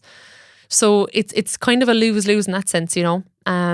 Like I've heard of people who have done it the right way, if there's a right way to do it or whatever, where they do keep their periods and they are healthier and all the rest. But like, try and convince me that if you're 12 kg lighter or heavier or whatever, that it's not going to infiltrate your mind, you know, and your opinion on your body. Because I gained about, I think I was 69 on stage, and at one stage in Sydney, I was the strongest I ever was. I was pressing serious weight. I was running half marathons for breakfast. I was a machine at that time, and I was 86 kg. So we're talking about what that looks like, 15 kg. It's a big difference, huge difference. But if you were taught all your life and socially conditioned as a female to be like, well, the lighter the numbers on the scale, the better the result, like that takes so much work, like to unravel and to decondition yourself from, and for you to put that in place when a minority of the population are actually doing that, and be like, well, I'm actually better off 15 kg heavier or X, Y and Z, and that you can give yourself that validation maybe, or that license to be a little bit like more overweight or to be heavier or whatever, and not like to go from being absolutely ripped and, you know, being what's portrayed in the models or the photo shoots or the magazines or, you know, whatever, to not looking like that, like making that decision and to intentionally put weight on or whatever. Like that's a big deal. Yeah. And it's very, very hard to do. And because there's no businesses doing it, or there's no coaches doing it, everybody's doing the other stuff. Everybody's getting people into shape. Everybody's, you know, the prep coaches or whatever. But, you know, I help women gain healthy weight now, or I help them improve their body confidence, or, you know, we do that stuff too. But like, that's not sexy. That's not what the Gen Pop want. So it's not maybe as financially whatever, but coaches aren't doing it, because who turns around and says, oh, well, I want to gain weight. And if you are somebody like a female who says, I do want to gain weight, everyone's like, what? Like, that's not the rhetoric we're supposed to be following, you know? So it's a tricky one. The bodybuilding, I personally believe it does more harm than good. And I would be saying to be very, very careful if you decide to go into it, and with the coach that you work with, and ask yourself, why are you doing it? Like, I'm sure if there was a psychologist on site at a bodybuilding competition, they'd have a fucking field day. So I think it's very important to the ambulance chasers of the fitness world. Yeah, ask why. Like, why are you doing it? You know, what are you trying to prove? Maybe, you know, it's a good one. Yeah, no, it's a good point, because there's a disconnect for people between things of like outwardly impressive feats, like extreme endurance, extreme physical body prep, like bodybuilding and stuff like that, because you look like you're supremely healthy. I've often thought this about bodybuilders. I know a lot of bodybuilders, and I think it's very impressive to me. I've never done anything like that. It's very impressive to me, and I train. I know what it takes, but I like to train to perform as a footballer and to feel good about myself. I've never trained for aesthetics, but I like to look good. So I get it. I do understand it. I also understand my own insecurities. I also understand the pressures on males and females to look a certain way. So I get all of that, and I feel all of that as well. And when you look at these people on Instagram, you're like, wow, it's really impressive. And it is really impressive. But there's people don't understand that that's not healthy. Yep. There's a difference between something that's really, really impressive and really, really healthy. And like ultramarathon running is not healthy, but it's extremely impressive. So I'm not trying to take away the fact that and you're not trying to take away the fact that it's a really difficult thing to do, to prep and get on stage and win, especially. But it's not healthy. And when you are whatever age, looking at somebody, a picture of somebody, male or female, there is a desire to, you have a comparison. You're like, oh man, I could look like that. And to your point, that's where you should ask the question, why, I think. Yeah. And education around that, I feel, is really, really important. But it's non-existent because what are you going to sell? 100%, what am I selling? Yeah, you said it there, like sell being normal. Oh, like that's not gonna sell, like, or make money, or give someone a job or whatever like that. But you hit the nail on the head there in saying that, like, you think that if you're going to look this way, it's going to solve all your problems and you're going to be happy and you're going to be confident and you're going to get the girlfriend or the boyfriend, or it's not like at all. There's a huge potential there to actually end up worse. So many people, it's an interesting one to get the girlfriend or the boyfriend. To put context on the point I'm about to make here, we're all looking for connection. I believe we're all looking for connection. So if you want to look good so someone finds you attractive, you're looking for connection. You want to drive a BMW because people think you're cool or think you have loads of money. It's because you want connection. You want people to respect you and love you and accept you. I believe most things stem from that. Most of our drivers stem from us wanting to be part of a community, be accepted, respected, loved, and engaged. That's what I think. So all of these things can probably be boiled down to it. Your insecurity about not looking good enough is because someone's not going to find you attractive. Yeah. So you're not going to have a partner. So you're not going to have any connection. So, but most people actually that I've spoken to with the bodybuilding stuff, the last thing on your mind, you've no sex drive, no libido, no interest in anything at all. All you're doing survival. is literally, your body goes into that mode, especially for a female. When you get down to those low body fat percentages, it fucks everything. Yeah, I've heard some horror stories, and we dealt with a lot of males in the TRT clinic. Horror stories from the damage you can do to your system by going to the extremes with the physical prep and stuff like that. So it's you have to ask yourself what's it all for. Like, at the end of the day, your health is your wealth. If you don't have your health, what do you have at the end of the day? Because that's where it all stems from. Like, but as you said, I remember there was particular days where I'd be in college and you'd be going to lecture and you'd be walking up the stairs and I had to sit down a few times halfway up the stairs, like, because the blood would drain, or I wouldn't have the energy, or I'd feel like a bit faint or whatever. That's not health. That's not fitness, Yeah. So people are looking at, like, oh, like, she looks fab, this, that, and the other. But and as we were saying earlier, those people are probably the most insecure around it. Like, I was probably never as insecure or critical of my body than when I was doing that. Like, I didn't feel like I looked amazing because there's always someone better than you, or you're like, oh, my ass could be a bit bigger, or like, oh, my abs could be a little bit like sharper, or whatever. You're just going to continually pick out the stuff. Yeah. You fix one thing, it's like, well, what's the next thing you can criticize or improve? You're never happy. Yeah. So if someone's considering doing bodybuilding or a photo shoot right now, I think what you're trying to say, and don't put words in your mouth. What I'm getting from this is not to not do it, but if you're going to do anything like that, you want to make sure that you're in a good headspace before you do it. Yeah. Anything. Yeah, and have the right reasons. It's like anything, as you said, your reason why is one of the most important things ever. Yeah. Like, if you're doing a photo shoot, like, people are putting great spins on it these days. Like, they're empowered females, they don't have to be ripped to shreds. That was a big thing before. You had to be in shape to do a photo shoot.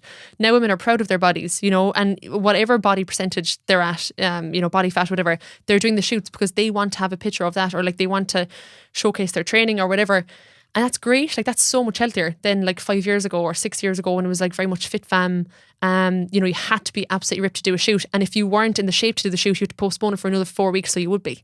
Oh, yeah. This crack. Whereas people are showing up as they are these days, which is incredible. It's fantastic. And this community is doing it, and the lads are doing it in the gyms. And, like, it's just a way more positive vibe around the whole thing. And I'd be all for that stuff, know. But not to the detriment of your mental or your physical health, which is easy to say, like, when you've done it. But if you're already in a bad place and you're like, oh, well, this could fix it, this could be my golden ticket, it's not. Yeah. Yeah, so. And that point about having the community to surround it, the systems to surround it, that's what's important. It's not like, there's a lot of people selling 12-week transformations. Yeah. And there's no real support structure there for it. Yeah. On the subject of female empowerment, because we touched on this briefly earlier on, there's a lot of messaging out there at the moment about what it is to be a strong, powerful, independent, successful female. But in your community, you deal with women of all ages. Am I correct? Yeah, pretty much. Yeah, I see a full spectrum of different issues around empowerment and stuff like that. What are some of the things that you have to deal with the ladies you work with? loads of different subjects, interestingly enough. It really depends on the person. But like a lot of the things that would come up with would be around empowerment would be like, the self-worth, self-validation, feeling good enough, comparison, not being true to their values or not even knowing their values sometimes. Like I do believe that's a huge source of anxiety for people when they feel like society is telling them to do one thing and they try and fulfill that, but they want to do another and they don't be true to themselves and they don't follow what they would like to do or what feels instinctual to them. So people not honouring themselves, like literally that's how you could probably say it, right? Like loads of confidence, imposter syndrome with work. Again, feeling good enough for the role, worrying about what others think, huge fear of judgment, feeling a little bit lost, knowing that they are able for bigger and better things, but maybe having that crippling fear around it or like the limiting beliefs again. So a huge spectrum of stuff actually that we unpack with people, which is really interesting. But it tends to be an awful lot around the self, which is actually funny if you think about it, because a lot of like the gym programs or the PTs, whatever, they're all dealing with the exterior, but it all comes from the interior, because I do feel if you fix the inside, you'll be a lot happier with whatever is on the outside to a certain point. Yeah. Because you don't place your self-worth or your self-value just on the outside and how you look anymore. It comes from, as cliche as it sounds, it comes from within. Yeah. But like it comes from you yourself as a person, So yeah, that's a lot of what we'd see. And do you find that a lot of them are struggling with this general narrative of this is what a successful woman looks like in the modern age? As in, you have to be like, obviously you're a female business owner, so you're doing the thing. You're in a world that's dominated by men at the moment in your industry, and you're doing your thing. But I feel like you're maybe doing it for different reasons. You're not doing it because someone told you how to do it. Yeah. You're doing it for all the reasons you explained to us earlier on. But there is a message out there that if you're not this super powerful corporate person nowadays, you're not successful, for men and women. And that's hard. Yeah. I think there's definitely social pressures, and that's where knowing yourself and knowing what you value and knowing what you want is one of the most important things that you can do, because then you can live in line with that, in alignment with it. And if you are living in a different way and you're kind of almost like living a lie, you're just going along, as you said, like the leaf blowing in the wind, you're just kind of going with whatever goes, well then that's a huge source of anxiety, because you're not in control of where things are going or what your life looks like. And like we were saying earlier, an example there, we had a Zoom all around goal setting and getting really clear on your values only last Monday. And one of my clients actually messaged me yesterday. She's like, oh my God, that Zoom on Monday was incredible. Like huge light bulb moments. She was like, I would love to, like my dream is to be a great mom, be there with my kids, spend time with my kids, bake nice things for them, with the produce that we create at home. And she was like, that might seem really simple, but that's what I want. And that's what my dream is. And I was like, this is bloody amazing. Like this woman knows what she wants for herself and not what society is telling her to do, not what her friends are telling her to do. She knows for herself what she would like to do. So she's going to be fulfilled and she's going to be happy and she's going to be very grounded and peaceful within herself, like a peace of mind, because she knows that that's how she wants to live her life. Whereas sometimes if you went off with the rhetoric of like, the 9 to 5, the more money, contributing to society or whatever story females get fed or whatever you actually buy into yourself, it can be very different, So I do agree there. I think it's really important that people get clear on what their values are. Like for me, I could turn around and say, well, I want a 7-figure business. I don't want a 7-figure business because I don't want the stress. I know people have 7-figure businesses personally, and I see how much they work and I see how much stress it brings sometimes. And I see the sacrifice, and personally, I don't want that for my life. But maybe as a female business owner, the rhetoric which would be like sexy or expected would be like, oh yeah, I want the 7-figure business, going to the moon and back, going to the top. But I don't want that stuff. And I'm fine with that because I can say that I know my values. I want free time. I want to have a family down the track. I want to be at home with my kids sometimes. I want to go for a swim in the morning at 10 o'clock. I want to go on the surf trip maybe on the weekend or to Doolin or whatever. But maybe I wouldn't be able to do those things if I had the pressure of a 7-figure business. Yeah. So I think it's really important that everybody, female or male or whatever, like that you get clear on that and live to what's true to you, and then put your blinkers on because you're going to have people who are going to say otherwise, or who are going to maybe their fear or their beliefs infiltrate what you're trying to do. So I think it's really important when you know what you want to do, put your blinkers on and then going after it and then cutting out the noise basically. And it works both ways, pushing and pulling, so. Definitely, yeah. And there's the thing about not just doing the thing as opposed to talking about the thing, because the more you talk about it, the more likely there is someone's going to try and talk you out of it. Yeah. And like a big driver behind the example you just gave there, I feel, is this whole idea of equality. Like it's women's turn, and it's really missing the point for me, because I'm all about equal opportunity. Do whatever you want. That's the key. Do whatever you want, not do whatever we have all decided is now the right thing to do because we're a progressive society and it needs to be the same for men and women. This might be a controversial statement, and I have no idea why. Men and women are different. We want different things. I agree, yeah. And I know quite a few women who've had bad experiences expressing a desire to be a good mom or to stay at home. Like, what better thing to do than raise your family? It's insane. I'm a dad, and it is amazing. And I get really, really badly caught in this one. Sacrificing the thing that I have right now to do this other thing, to earn money, build a business, so I have more time to spend with my family. I'm like, hold on, I have a fucking family right now. Yeah. So I could be spending time with them right now. Yeah. And I'll sacrifice some time. The business won't grow as fast. But they're never going to be this age ever again. Yeah. And I struggle with that a lot because I have this massive drive to grow this business. But I have observed so many women being shot down or cut down at the knees for letting the side down because they've expressed a desire to raise a family. That's what they want to do. And actually, Dr. Dee Duffy was on with me maybe 3 or 4 months ago, and she actually put it in a really good way. She's like, at the moment it doesn't make any sense. I don't want it to have to be one or the other. I don't want to have to be a stay-at-home mom all the time, because that's fucking hard.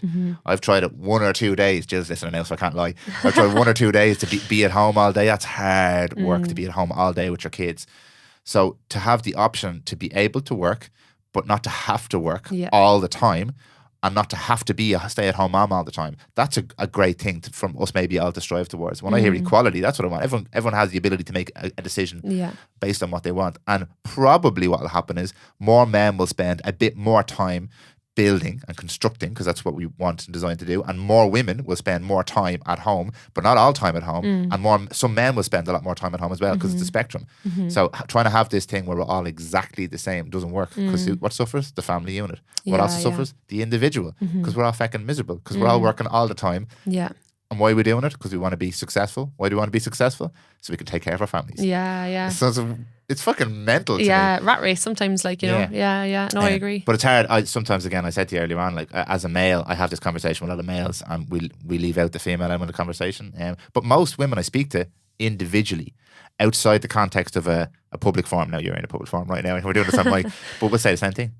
But it's the group message, and a lot of us are afraid to voice something that's different to the group message. And I think it's so important. Like, what it all comes down to is just like, live and let live. I think people have too many opinions on getting everybody else's business and tell them how you think all the time. Like, people have too many opinions on what other people should be doing. It's like, you don't worry about what anyone else is doing. You do you, right? And you stay in your lane, look after your family, look after yourself, look after your little bubble. And like, don't worry about what everyone else is doing, you know? So I think so many people are getting caught up in that too, and in having opinions. Like, just live and let live. And like, I think when people judge other people, I think it's like a mirror. It's like an internal reflection sometimes. Like, if you're judging someone for something, and I come across this a lot actually, that means you have something around it. You know, like, if you're judging someone around something, or like they shouldn't be doing that or whatever, it's oftentimes because you have something around it. And when you do a little bit of self-work and inner work, and you're very much at peace with yourself, you'll find that you'll be less judgmental to other people, because you get it. You're like, oh, look, that's them. They have their own challenges or whatever. And you become less judgy because you're happy with who you are. And you know, well, I'm living a life that's fine for me. So, like, you know, live and let live. Leave the rest of them do their thing.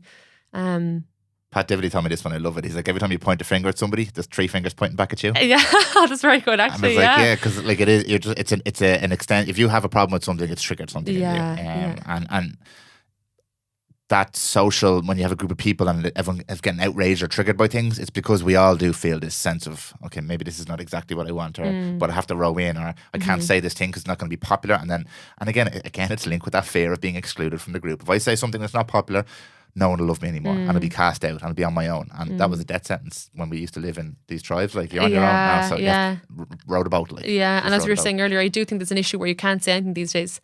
Like, it's becoming a problem. Like, it really is. Like, people are meant to have different opinions, and we're not all supposed to be what's the word I'm looking for? Appeasable? Is that a word? We're not all supposed to be just like keep the peace, keep everybody happy, because nothing comes from that. Like, there's no contrast then. There's no bright ideas, or there's no change, or there's no, it's all just a bit flat. There's no contrast. So I think that's important for people to have their opinions. And if we don't agree, that's fine. But like, don't be suing people over it, or don't be taking people to X, Y, and Z, like, or cancel culture. Like, that's a load of all this stuff. It's completely taking people's power away, and people who would like to have power and speak out with stuff. And it's only when it suits some people and it doesn't suit other people, we're allowed to speak all of a sudden. Yeah. Whatever suits the rhetoric, that's what'll be left. And whatever doesn't suit the rhetoric, that'll be the cancel culture. Yeah. It's not an even playing field when it comes to that. I think that needs to change, because otherwise we're all going to become the same. We're all going to be too afraid to speak out about stuff, to improve stuff. If something is right or wrong, people are going to be afraid to open their mouths. In fairness there was women recently who went on strike around the home births. They were cancelling all home births, 30 minutes outside any hospitals, whatever. And they stood up for what they believed in. I was like, fair fucks. Like, because that's what needs to happen. But it can be very easily done where you'll speak out about something with your beliefs or your values and get labelled like, sure, they're all a bunch of hippies, or sure, they're all a bit woo-woo, or sure, they're so negligent, or sure, they're X, Y, and Z. You will get spoken about. People will always have an issue with something. But you need to speak up about the stuff that matters to you, because it will directly affect all of us. It'll, like, even if you aren't a female yourself, like, it'll affect your daughter, it'll affect your wife, it'll affect whatever. So that's why it's important that people have license and that they feel safe to voice their opinions on things, that they can speak. Like, that's a really important thing, like, to be heard and to speak your truth and your opinions. But with this cancer culture and like being kind of judged, all this stuff, it's not happening and people are staying quiet. That's detrimental, because that's when governments run off with stuff and stuff happens where it shouldn't happen and people don't get their word in, and I could go on about this for a long time. No, I think it's a really important point. Yeah. It's a very, very important topic and a very well made point there as well. But it's insidious as well, because it preys on people's good nature, because most people are good. In my experience, as I said to you, if you get most people one-on-one, and like COVID was a great example. There was so much bullshit and outrage surrounding COVID. But you get most people in a one-on-one scenario where there's nobody else listening and they don't have that fear of being judged or called out in a group. Yeah. Most people were reasonable. Most people thought about things the same way. And I find that with most subjects. If I can get, that's why I'm not necessarily doing podcasts. People are aware they're being listened to on podcasts. But so I love deep conversation with people in small groups, because there's a lot less fear of this cancellation, and it could be cancellation on platforms, or even cancellation from your group, or being ostracized from your friend group or whatever as a weirdo or a woo-woo or a hippie. But it's really, really important, because we've allowed this thing to creep into society. We've allowed it, so we facilitated it. We've allowed it to come by not standing up against it. And again, I'm not here like saying, let's get our pitchforks and let's burn the whole thing down to the ground. It's not what I'm talking about. But like you said there, it's really important to express yourself. It's really important to, and this might sound a bit airy-fairy, but it's really important to stand up for what you believe in. But I don't even think I mean to say that. What I mean to say is it's really important to figure out what you believe in. Yeah. And then to stand by that and not allow anyone to take that away from you. I think that's important, because I don't know if many of us really know what we believe in anymore. So we're happy to go along with stuff that's like, it seems, this body positivity thing as an example, that seems reasonable on the outside. We should accept everybody. But when you dig a little bit deeper, as we did earlier on, you realise that's not helpful to anybody. It's unhelpful and it's disempowering. But on the surface, most of these issues, they seem fairly reasonable. And we never give ourselves the time and space, as we spoke about earlier on, to go a little bit deeper, either with ourselves or these issues. So I do think it's a really, really important thing. I'm glad you spoke about it there. Yeah, like the whole thing is question everything. Like, people aren't questioning enough stuff these days, I think. Because it's sort of conspiracy theory. Because you can't people are going to think place. that now. But like, I think it's really important, because the distraction is there. Always on the phones, always watching Netflix, always this, that and the other, but people aren't taking the time to question, like, is that right? Or is, as you said, knowing, I thought that was such a good point, knowing what your values are and knowing what you believe in, and then, as you said, like, standing by it or working for it or whatever, but I just think we're all becoming very passive on the phones. We're being told what to do at work from one end of the day to the next, which is fine, but then you come home again and then you're just consuming stuff. Like, people don't have their ideas or their own concepts or opinions, or they're not questioning stuff anymore. Do you think it's by design? you know the answer to that. I think it's irrelevant whether you believe it or not. You personally, anyone listening to this believes it by design or not, it's happening. Yeah. So whether it's by design or not, if you want to look at the very PC version of this, all of this stuff that we're being distracted by is industry. It's driven by industry. It's driven. I'm a capitalist, so don't get me wrong. I'm not having to go at capitalism here, like I run a business here. I'm not. It's not capitalism that's the problem, but these businesses, social media platforms, are designed to make money. So that's the incentive. It's not your mental health. So just understand that. And then use the tools. No problem. Use them. I'm not saying they're evil. It's the Illuminati here, but maybe it is. I don't know. We'll do another podcast on that. But whatever you believe is the origin, this is what's happening downstream. We are being distracted, and if we're distracted, we're disempowered. If we're disempowered, we don't control our own lives. Yeah, exactly. No matter who you are or what you think you're doing, you're not controlling your own life if you're distracted. And I'm going to put a very important caveat in here. I'm not preaching from the pulpit here. I get distracted all the time, and I feel so disempowered when it happens. If I sit there, like I don't have TikTok on my phone, someone does the TikTok stuff for me. I try and stay off Instagram, because if I sit there and 10 minutes go by, I'm like, yeah, same. I feel like shit. Same. Like 10 minutes is good going. 10 minutes is great going. Try a fucking hour or something on the couch. Be nice to myself here. Yeah. Like I feel shit, and it's not to say that you can't use Instagram and watch Netflix, and I enjoy movies and stuff. But if you make the decision, don't be the puppet. Like, don't be the puppet. Like Brian again was a big help with me. He's getting a lot of plugs in this podcast with like lifestyle design, as in put the things in that you're going to do. Want to do Instagram? Put it in your fucking calendar. You make the decision to do Instagram. It doesn't make the decision to distract you from the things that you want to do, because then it controls you. Yeah, 100%. So tinfoil hat or no tinfoil hat, the point is the same. Yeah, we're being distracted by this kind of stuff. I will let you go shortly, but one area I didn't touch on with you is your own sporting life. Oh yeah, you looking at, and actually it's one thing, and I'll say this about you. There's many nice things to say about you, but I'll say this about you as well. If you look at your Instagram, it is different than the typical female coach, and I don't want to be disrespectful to anybody, but there's a brand, a female coach online brand.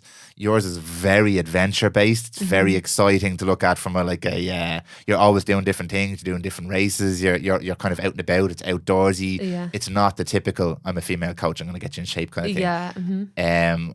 What does your personal life look like from a sporting point of view, an adventure point of view? Because I know there's a lot in there. Yeah, thank you. Firstly, I suppose it is quite different. I suppose when people, especially maybe females in the coaching industry, like a lot of their stuff revolves around, being in the gym, and like they're into the food, and they're, which I get. Yeah, completely. And again, I have zero judgment, or I have zero whatever on that one. Like live and let live again. But I suppose I have a very different lifestyle.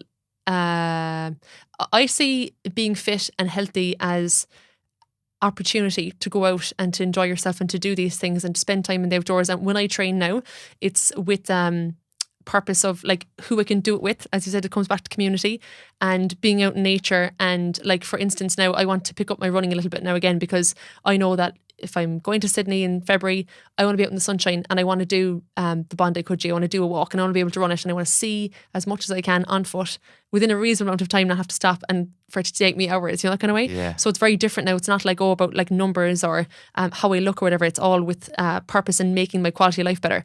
So and had I had that community, like I have really kind of found triathlon in the last like year or two. Had I found a community like that where all the outcomes are quite positive. You're training in groups with very sound people who support you and who are inspiring and who are like working mums and who have, a few children, and they still make time for themselves. They're out on the bike, they're out in nature. You stop for the coffee and a bit of cake.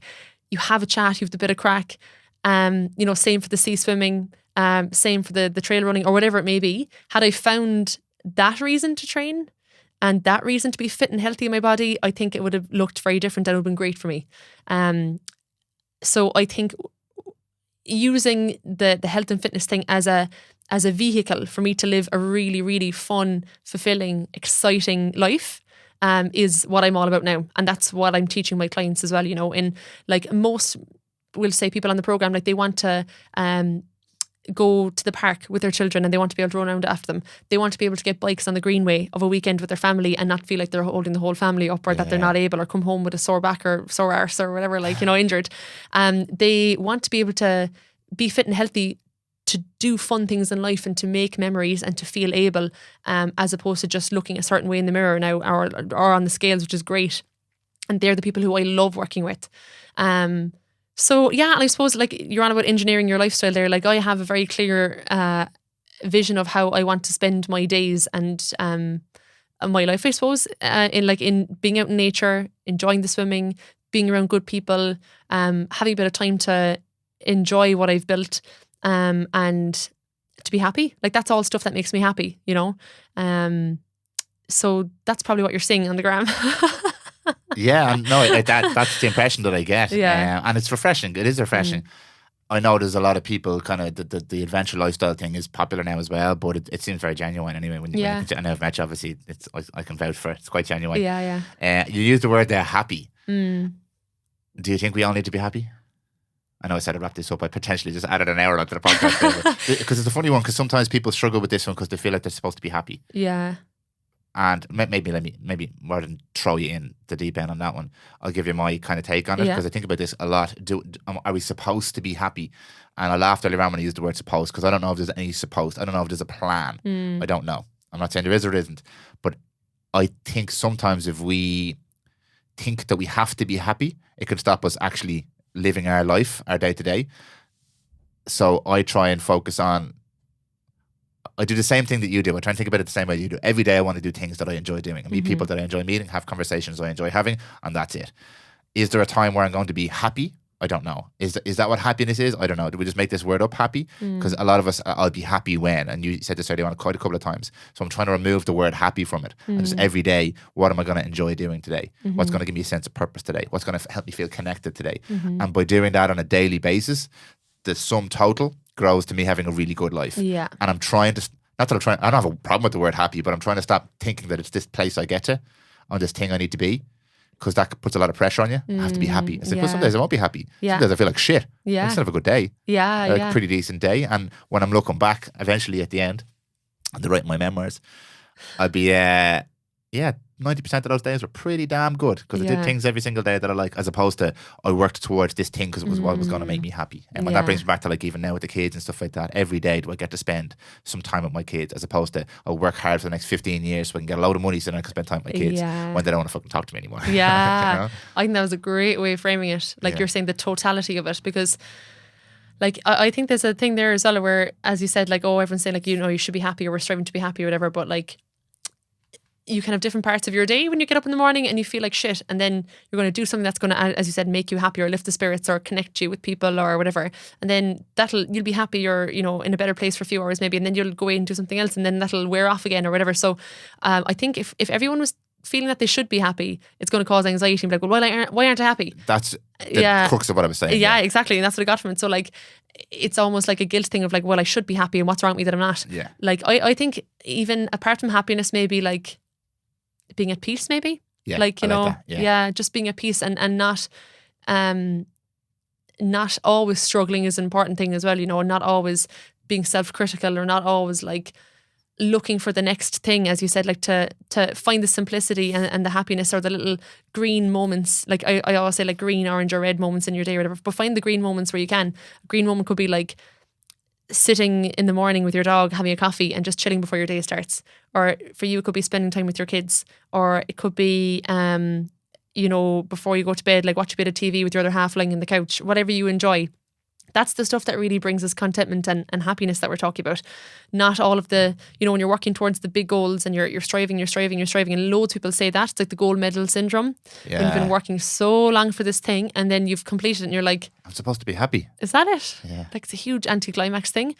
And it can be hard sometimes when you're working towards something for so long and then it's over and you're like, oh, like I did find that with the Ironman, like when I was training for it for so long and then all of a sudden it's finished and then you come home back to Ireland after sunny Spain and you've done the race and you have the medal and stuff and you're like, geez, like I have to find a reason now to kind of get out for the run today or get out for the walk today or whatever. It's a bit of a downer, like, you know. Yeah. But then, as you said, it's about like finding those little green moments in your day that make you happy, or not even make you happy, but make you feel a little bit better or more connected to someone or a little bit more loved or a little bit more like a little bit of a smile on the face when you're out for a walk and you see a dog or you see something happening or whatever, you know. I think they're the important things. Absolutely, yeah. Yeah. And this is why we do talk about this stuff like lifestyle design. You can decide to do that. Yeah, 100%. Most of that shit's free as well. Most of that shit's free. Yeah. Yeah. And there's one thing I always had was the cup of tea thing. She just laughed at me. She's like, sometimes you sit down with a cup of tea. She's like, what are you thinking? I was like, nothing. Yeah. There's no way you can't be thinking of anything. Are you familiar with Naval Ravikant? No. Oh, 2 people for you today then. Yeah, Alex I need to start taking my notes. Naval Ravikant, you'll love Naval, but Naval Ravikant is, in a nutshell, he's a serial entrepreneur investor, but he's a very mindful kind of a guy. He was on Rogan. I heard him once on Rogan. I was absolutely enthralled by this episode. But he speaks about, in the context of meditation, peace from mind. Not peace of mind, peace from mind.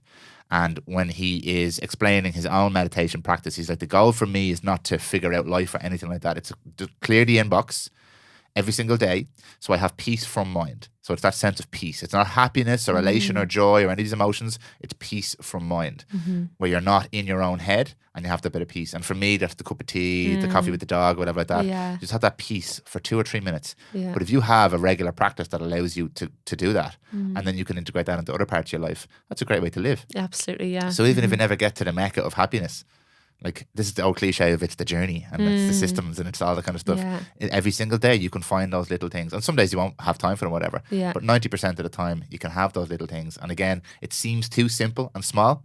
So most of us don't do it, me included. Most of us don't do it.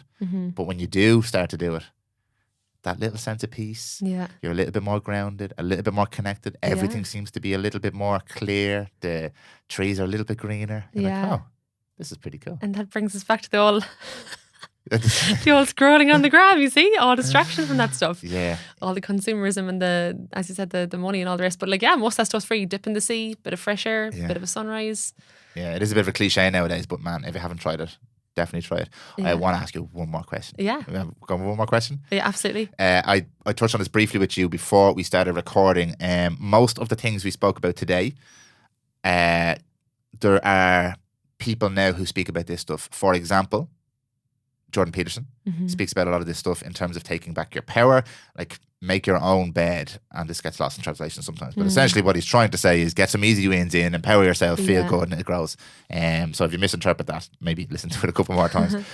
But for women, because Peterson and a lot of these figures tend to attract a male audience, I know that there's a massive sense of listlessness and purposelessness among young men nowadays. But I also know, based on what we spoke about there, there's a lot of confusion among women as well. And this is the age of empowerment of women and all this kind of stuff. But maybe a lot of that's not necessarily directed in the right way, as you explained with that client you spoke about.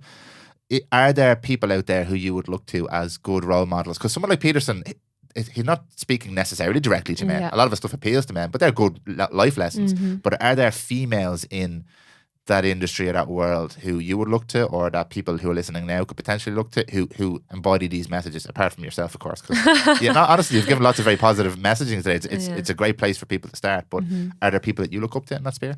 Yeah, that's a great question. And I suppose before, the people I would have admired would have been, or would have thought I should kind of work towards being like or admired, would be, as you said, maybe the successful females. Like, well, what does that look like? Maybe the business owners, maybe the high achievers. Like all these kind of high profile people.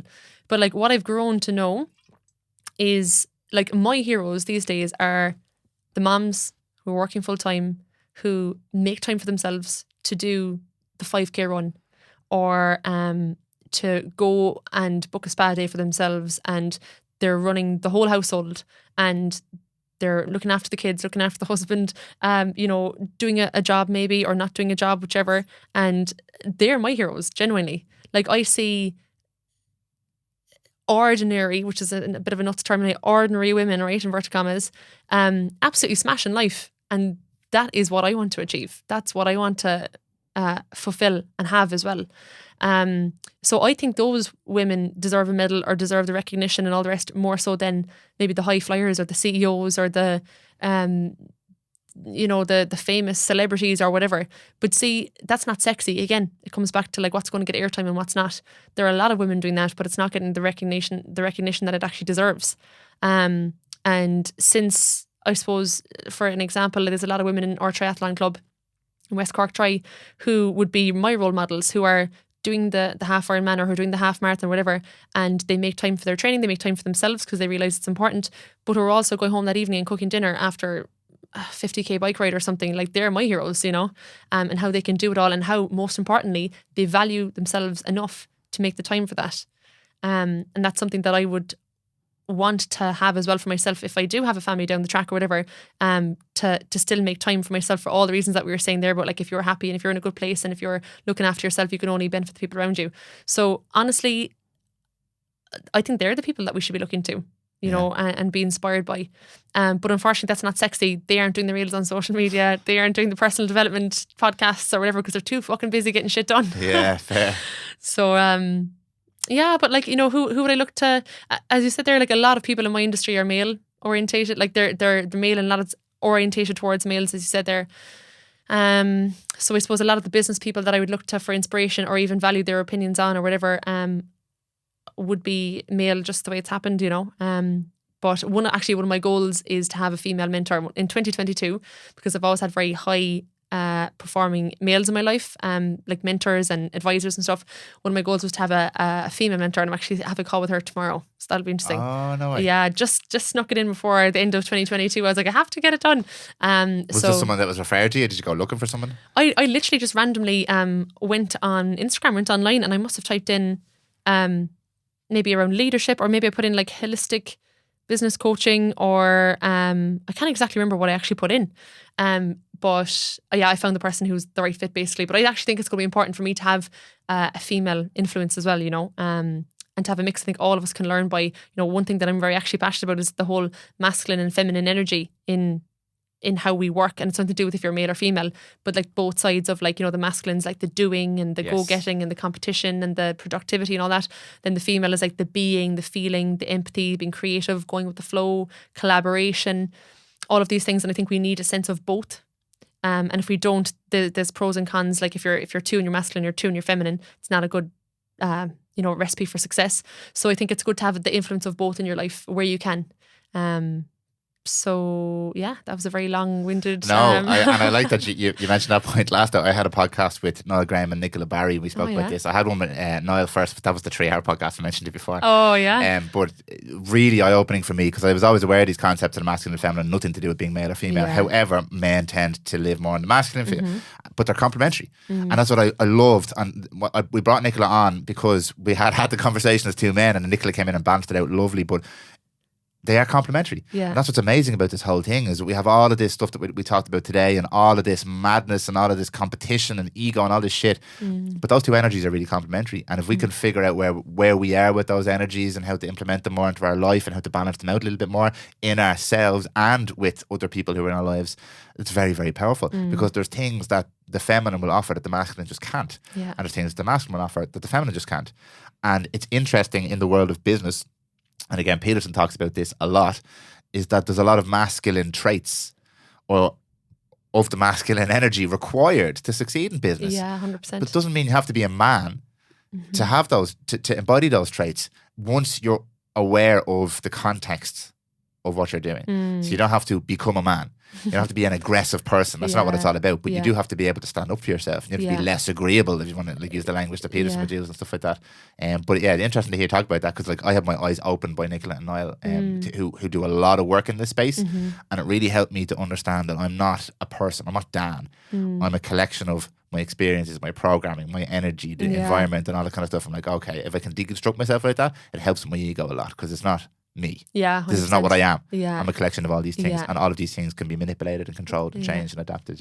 Yeah, we could be here literally for a week talking about just that bit. We might need to do another podcast on that bit. But I am very aware of your time. I'm very appreciative of everything you've given us so far.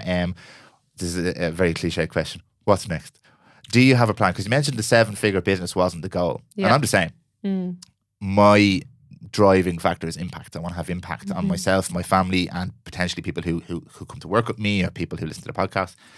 I get a feeling that that's the scalability of what you do. I think that's what you want as well, not to put words in your mouth. Yeah, like I've really been exploring that now in the last little while, like what's next, you know, because I've gotten to the point now where you know, me 2 or 3 years ago would have been like, we've made it. Like, you know, we've the community built, we're having good impact. You know, I have a certain amount of choice and freedom in my lifestyle and, you know, the business and everything, which is great. But it's actually something I've been going forward and back on for quite a while. And I was sitting on the fence of like, okay, well, do we keep it here or do we move forward? And then there was pros and cons to each. But I just think from my own nature, and like typically entrepreneurs have this innate kind of like a ambition or, you know, drive for more, like seeing what else we can achieve and challenge, like a healthy challenge, I think is really important. And I think that's actually a big piece of what we were speaking about earlier that people are maybe missing, you know, that healthy challenge. Like we're designed to problem solve, humans, you know, and our brains are designed to be exercised. So in light of that, we're pushing forward for 2023. So but that'll be great. But yeah, similar to yourself, like, you know, we were speaking about the money there, like it's never ever about like, yeah, you need to pay your way, you need to make a living and stuff, but like it doesn't bother me at all. Like I want to have more impact, and like legacy is an important thing for me. Like when I look back, or like if someone speaks about me, or I'm on my, again, deathbed or whatever, like what have people to say about me? Like I love the fact that I have influenced other women's lives, and I actually had a lady text me yesterday, a past client, and I hadn't spoken to her for maybe 3 or 4 months, and she was having a challenge at work. She's a leader. She's a top nurse in the hospital that she works in. She texted me, and she was dealing with this people problem at work. And she was like, I asked myself, you know, what would Ash say? And she came back with the solution, and she sent it to me in a message. I was like, fuck, that's so cool. Like, that is so cool. That is really cool. And it's literally exactly what I would have told her. And I was like, look, do you want to soundboard this? Like, she's not in the program, but I always do that for people anyway. I'm like, let's soundboard it together. And she told me the solution, or the scenario, and I gave her back like my more thoughts on it. She's like, thank you so much, that was so helpful. But I was just so glad that she had the skills and the insight and the wisdom to be able to come back to that. And like, if I can influence more people like that, like say we've influenced like whatever hundreds of ladies over the last 2 years, but like another potentially whatever, how many years are left to me? Another 40 maybe of work. Like, can you imagine? You're an entrepreneur, it's another 60 yeah minimum. Yeah, exactly. The hundreds of thousands of lives that would be impacted by that, and that's what I think is cool. So that's what I want to achieve. So is it legacy, or is it like the impact you're going to have right now, or over the next kind of? I suppose it's kind of connected to both, isn't it? Like, you know, if you're having impact right now, all that builds up, it all compounds, and then that's your legacy, you know. So yeah, that's important to me. I suppose have a positive contribution to the world, and people's lives. And I do strongly believe that success or money or whatever you want to call it, freedom, a business, whatever, that's all the byproduct of that stuff. Because I think if you have a true heart, and if you're genuine and you're honest with people, and people know you're doing good by them, I think everything else will look after itself, I think. Yeah. So that's an interesting one, because everything will look after itself because you're working really, really, really hard to have the impact. I think sometimes that's the little step that people miss in there. So because if I have really good motivations, everything will be all right. It's like, that's step 1 and step 3, but step 2 is the action.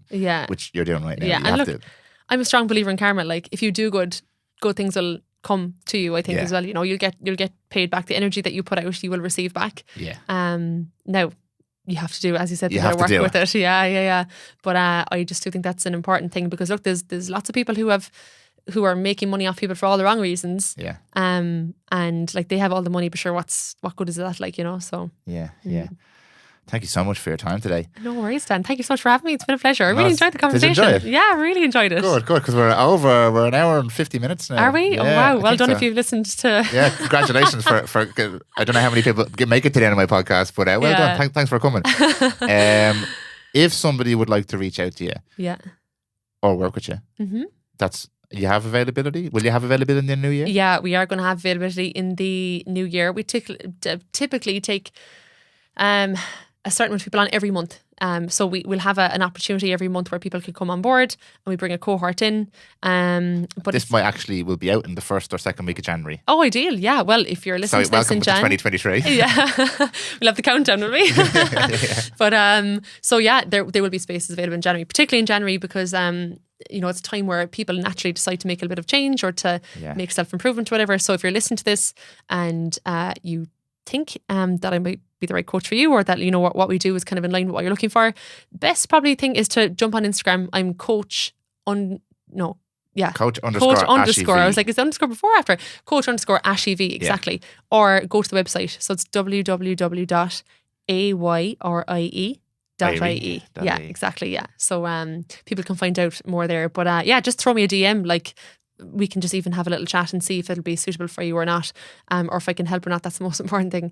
But yeah, I would be definitely welcoming people on board in Jan. And like, people do reach out, because in the modern age we live in, like being able to even have a conversation with someone like yourself could potentially kickstart a chain reaction of events in someone's lives that will lead to changing their entire life. Yeah, and completely. I'm not overstating that fact. I've seen it happen multiple times, not necessarily with you, but somebody reaches out for a conversation and it changes the trajectory of their entire lives. It's insane. Perspective, Well, it's been an absolute pleasure and Thanks an so honour to have much. you up. You're We'll get you back to talk about the masculine and positive, or masculine and feminine energy. I have a happy new year. We're in the new year, but have a happy Christmas and a happy new year. Same to yourself, Dan. Thanks so much for having me. Thank you very much.